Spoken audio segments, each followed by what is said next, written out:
நற்செய்தி வாசகம். மத்தேயு எழுதிய நற்செய்தி 16ஆம் அதிகாரம். ஆண்டவரின் உயிருள்ள வார்த்தைகள் 13-19 முடிய. இயேசு பிலிப்பு சிசாரியா பகுதிக்கு சென்றார்.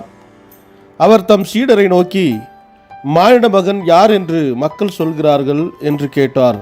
அதற்கு அவர்கள், சிலர் திருமுழுக்கு யோவான் எனவும், வேறு சிலர் எலியா எனவும், மற்றும் சிலர் எரேமியா அல்லது பிற இறைவாக்கினருள் ஒருவர் என்றும் சொல்கின்றனர் என்றார்கள். ஆனால் நீங்கள் நான் யார் என சொல்கிறீர்கள் என்று அவர் கேட்டார். சீமோன் பேதுரு மறுமொழியாக, நீர் மெசியா, வாழும் கடவுளின் மகன் என்று உரைத்தார்.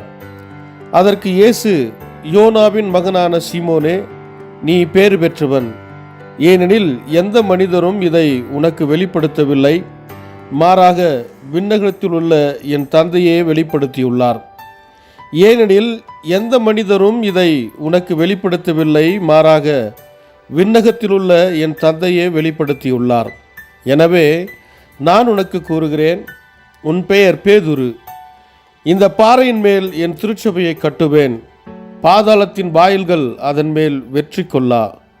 விண்ணரசின் திறவுகோல்களை நான் உன்னிடம் தருவேன். மண்ணுலகில் நீ தடை செய்வது விண்ணுலகிலும் தடை செய்யப்படும். மண்ணுலகில் நீ அனுமதிப்பது விண்ணுலகிலும் அனுமதிக்கப்படும் என்றார்.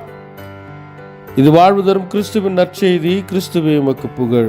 ಮತ್ತಾಯ ಅಧ್ಯಾಯ 16 ವಚನ 13-19 ಯೇಸು ಫಿಲಿಪ್ಪನ ಸೆಜೇರಿಯ ಎಂಬ ಪ್ರಾಂತ್ಯಕ್ಕೆ ಹೋದನು. ಯೇಸು ತನ್ನ ಶಿಷ್ಯರಿಗೆ, ಮನುಷ್ಯಕುಮಾರನಾದ ನನ್ನನ್ನು ಜನರು ಯಾರೆಂದು ಹೇಳುತ್ತಾರೆ ಎಂದು ಕೇಳಿದನು. ಶಿಷ್ಯರು, ಕೆಲವರು ಸ್ನಾನಿಕ ಯೋಹಾನನೆಂದು ಹೇಳುತ್ತಾರೆ, ಇನ್ನು ಕೆಲವರು ಎಲಿಯನೆಂದು ಹೇಳುತ್ತಾರೆ, ಮತ್ತೆ ಕೆಲವರು ಯೆರೆಮೀಯನೆಂದು, ಇಲ್ಲವೇ ಪ್ರವಾದಿಗಳಲ್ಲಿ ಒಬ್ಬನೆಂದು ಹೇಳುತ್ತಾರೆ ಎಂದು ಉತ್ತರ ಕೊಟ್ಟರು. ಅದಕ್ಕೆ ಆತನು, ನೀವು ನನ್ನನ್ನು ಯಾರೆಂದು ಹೇಳುತ್ತೀರಿ ಎಂದು ಕೇಳಿದನು. ಸೀಮೋನ್ ಪೇತ್ರನು, ನೀನೇ ಬರಬೇಕಾಗಿರುವ ಕ್ರಿಸ್ತನು, ನೀನೇ ಜೀವಸ್ವರೂಪನಾದ ದೇವರ ಮಗನು ಎಂದು ಉತ್ತರ ಕೊಟ್ಟನು. ಯೇಸು, ಯೋಹಾನನ ಮಗನಾದ ಸೀಮೋನನೇ, ನೀನು ಧನ್ಯನು. ಅದನ್ನು ನಿನಗೆ ತಿಳಿಸಿಕೊಟ್ಟವನು ಯಾವ ಮನುಷ್ಯನೂ ಅಲ್ಲ, ಪರಲೋಕದಲ್ಲಿರುವ ನನ್ನ ತಂದೆಯೇ ನಿನಗೆ ತಿಳಿಸಿಕೊಟ್ಟನು. ಆದ್ದರಿಂದ ನಾನು ನಿನಗೆ ಹೇಳುವುದೇನೆಂದರೆ, ನೀನೇ ಪೇತ್ರ, ನಾನು ಈ ಬಂಡೆಯ ಮೇಲೆ ನನ್ನ ಸಭೆಯನ್ನು ಕಟ್ಟುತ್ತೇನೆ. ಪಾತಾಳ ಲೋಕದ ಬಲವು ನನ್ನ ಸಭೆಯನ್ನು ಸೋಲಿಸಲಾರದು. ಪರಲೋಕ ರಾಜ್ಯದ ಬೀಗದ ಕೈಗಳನ್ನು ನಾನು ನಿನಗೆ ಕೊಡುತ್ತೇನೆ. ನೀನು ಭೂಲೋಕದಲ್ಲಿ ನೀಡುವ ನ್ಯಾಯ ತೀರ್ಪು ದೇವರ ನ್ಯಾಯ ತೀರ್ಪಾಗಿರುತ್ತದೆ. ನೀನು ಭೂಲೋಕದಲ್ಲಿ ನೀಡುವ ಕ್ಷಮೆಯು ದೇವರ ಕ್ಷಮೆಯಾಗಿರುತ್ತದೆ ಎಂದು ಉತ್ತರಿಸಿದನು. ದೇವರ ವಾಕ್ಯವಿದು. ದೇವರಿಗೆ ಕೃತಜ್ಞತೆ ಸಲ್ಲಲಿ. Gospel according to Matthew chapter 16 verse 13-19. Jesus went to the territory near the town of Caesarea Philippi, where he asked his disciples, "Who do people say the Son of Man is?" "Some say John the Baptist," they answered.